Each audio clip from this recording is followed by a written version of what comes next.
I mean, who wouldn't want a bike that looks this good?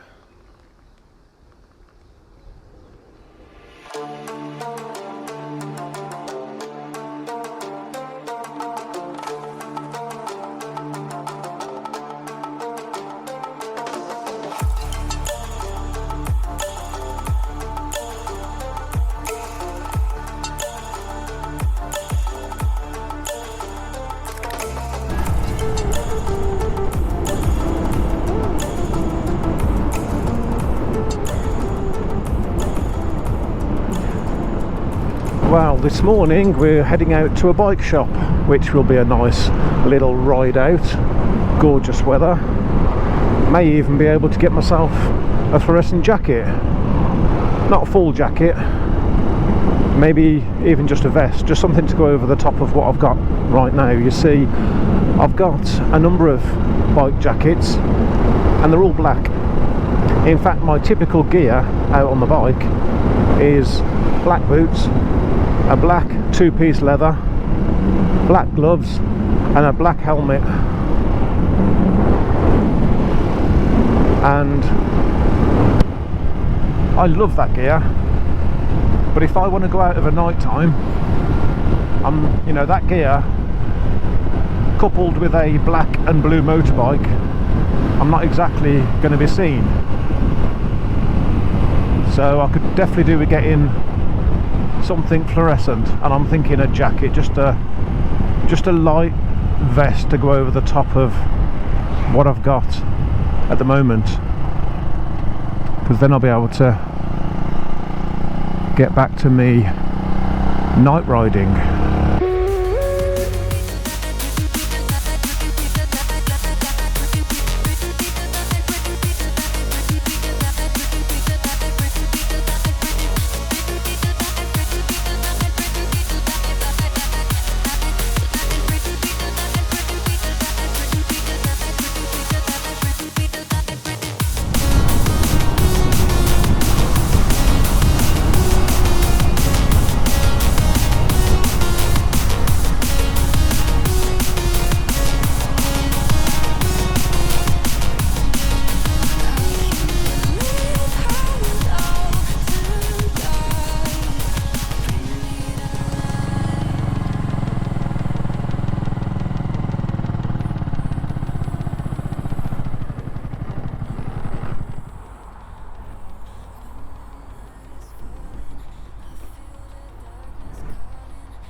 Morning.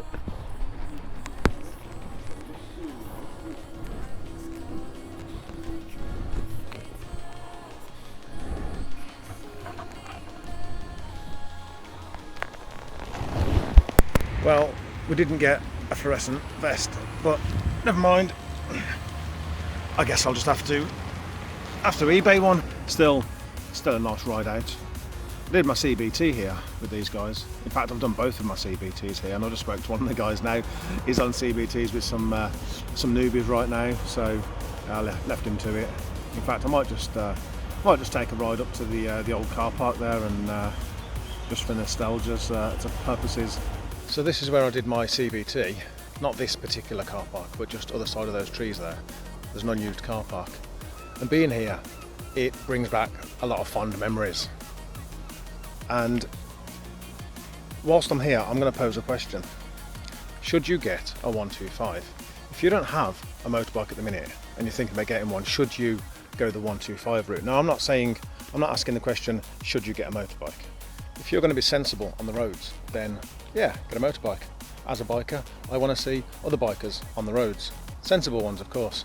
Now, obviously, I went the 125 route, and I was happy to go the 125 route. I mean, who wouldn't want a bike that looks this good? He was described the other day as a hairdryer wearing a pretty frock. Now, that's not entirely inaccurate. I do think he is more than a hairdryer. I definitely see him as more than a hairdryer. I don't know about you, but I don't have a hairdryer that'll do 70 miles an hour. But it was said in light-hearted kindness. It was said as a joke. I respect the person that said it. But the point that he was making was, half this bike's plastic. Personally, I don't care. The bike's gorgeous. I'm not a speed and power guy. Who knows, maybe once I've done my test, maybe I'll want that extra power. But certainly to begin with, when a bike can look this good, when you can get a 125 that looks this good, I mean, yes, it's a 125, but I'm all about the aesthetics, and I'm never going to shut up about how great this bike looks. Now, the rules in the UK around bike licenses can seem a little bit complex, and I'm not going to go into all the ins and outs of it today. But basically, if you do a 1-day compulsory basic training, then that allows you to ride a 125 for up to 2 years. You must display L plates, and there's other things that you can't do, like carrying a pillion passenger or riding on the motorway. Or, subject to your age and your experience, you can do one of 3 bike tests. And the bike test that you do, again, you may still have restrictions on the engine size that you can then ride. What this means is, for a lot of us, for a lot of people who are over 24, you have 2 options. And it's important to note that the compulsory basic training, you must complete it in order to do your full test. Above 24, you can either go a 1-day course, CBT, and then ride with L plates, a 125. Or you can do your full test, and then you can ride without L plates, carry passengers, ride on the motorway, pick the engine size that you desire.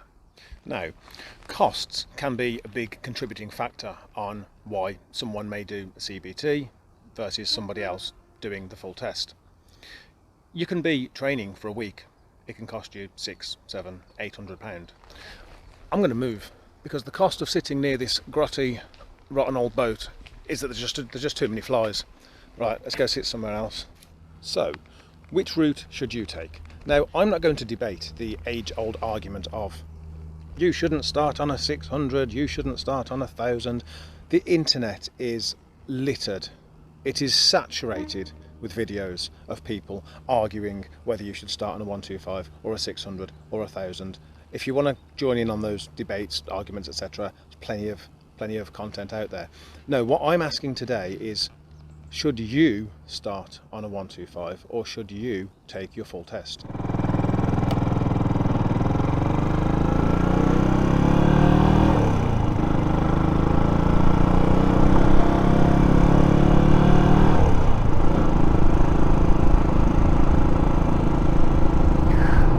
Now, I appreciate the emphasis that I've just put on those 2 questions. Should you start on a 125 or should you do your full test? And that was deliberate. That emphasis was deliberate because ultimately, you see, it is your decision. Now, there are going to be a number of things that are going to affect your decision and influence your decision. But people telling you what to do shouldn't be one of them. By all means, take advice and information from people that you trust. But it is ultimately your decision.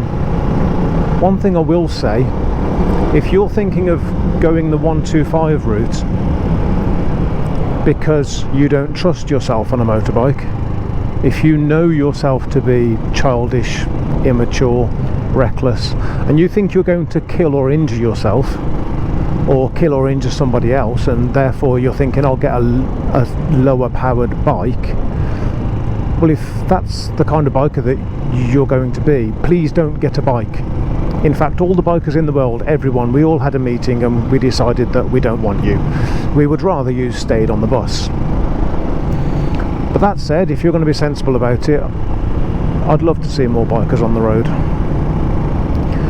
Now, the route that I took obviously was to do the CBT and 125 route.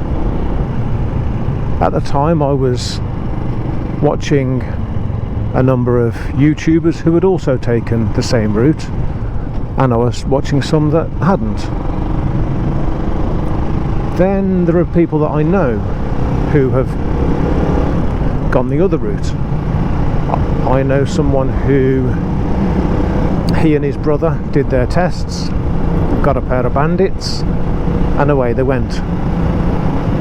Another friend of mine has not long done his test now, and he's now riding a CBR 600, which sounds amazing. And then there's someone else that I know who did his test and promptly went home and took his 1000cc bike out. I think it was a BMW, I'm not sure what it was, but the point is it was 1000cc. So why did I go the CBT route? Well, at the time that I did my CBT, I'd never been on a motorbike.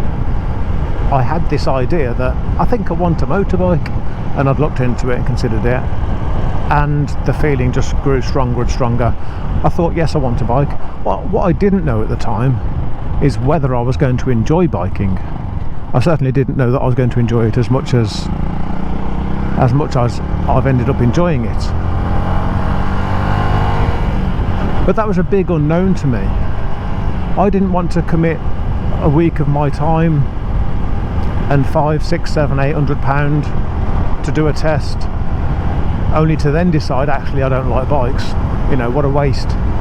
So for me, there was only ever going to be one route. It was always going to be CBT route, and I don't regret it for a minute. I had so much fun on my CBT. This is back in 2018, and in 2019 I thought about doing my test, but I hadn't done much riding, to be fair. I'd probably put 500 miles on the bike. So I thought, no, so I'll do my test next year. Of course, the following year, 2020, the world got coronavirus and all the tests got cancelled, etc. So yes, I didn't expect to be on a 125 for as long as I have been, but I still don't regret it. I absolutely love getting out on a bike. And yes, he may be a 125, but it's amazing. It's amazing being out on a bike. So the CBT route was always going to be my route. And as I say, other people that I know, they were always going to do full test. And it works. CBT works for some, full test works for others. And the question, in fact the two questions, should you start on a 125 or should you do your full test? The answer to both questions is the same answer. There is only one reason that you should start on a 125, and that's because you've weighed up the options and you've decided that the CBT 125 route is the best option for you. And by the same measure, if you decide to do your test, the only reason why you should be going full test route is the same again, because you've weighed up the options and you've decided that that's the best route for you. So whichever route you take, make your decision, own that decision, and get out there. Enjoy yourself, have fun, stay safe, and who knows, I may even see you out there.